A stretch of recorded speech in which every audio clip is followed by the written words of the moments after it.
Bonjour à tous et soyez les bienvenus au bulletin d'information en ligne de Côte d'Ivoire.news. Au sommaire de cette édition, Info People, actualités sportives avec les éléphants et aussi une petite escale dans le monde du business.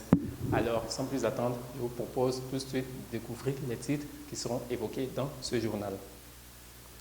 Ce 15 avril 2016, nous reviendrons sur cette affaire de détournement de fonds impliquant la star ivoirienne Didier Drogba.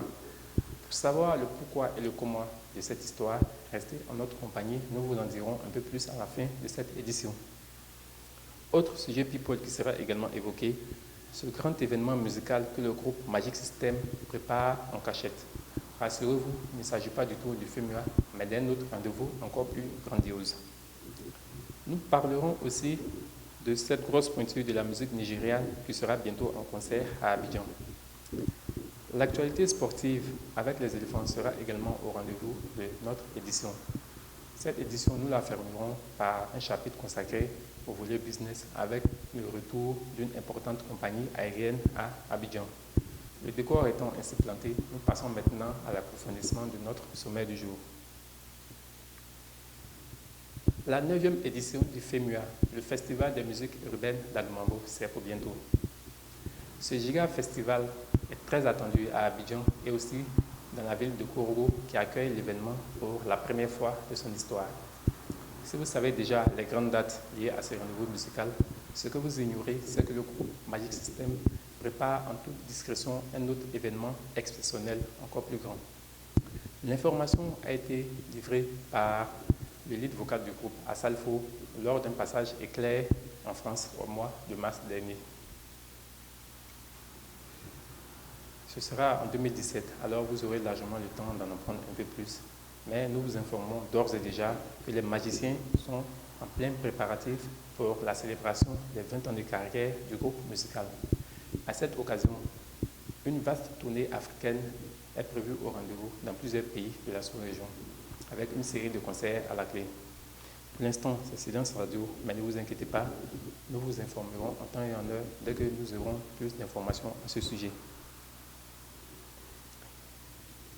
C'était l'une des révélations musicales africaines de l'année 2015 et il se produira bientôt dans la capitale économique ivoirienne. L'étoile montante de la musique nigériane, Korede Bello, est attendue ce samedi 16 avril 2016 à Abidjan pour un concert inédit au Palais de la Culture.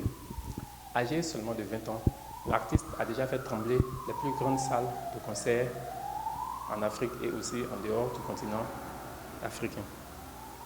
Même si les prix des tickets sont compris entre 10 et 15 000, nul doute que le Palais de la Culture fera le plein ce samedi. La compagnie aérienne française Corsair revient en Côte d'Ivoire pour défier son autre concurrent, Air France. Complètement noyé par son rival, Corsair avait mis un terme à ses activités l'an dernier, mais la compagnie revient à Abidjan avec de nouvelles ambitions.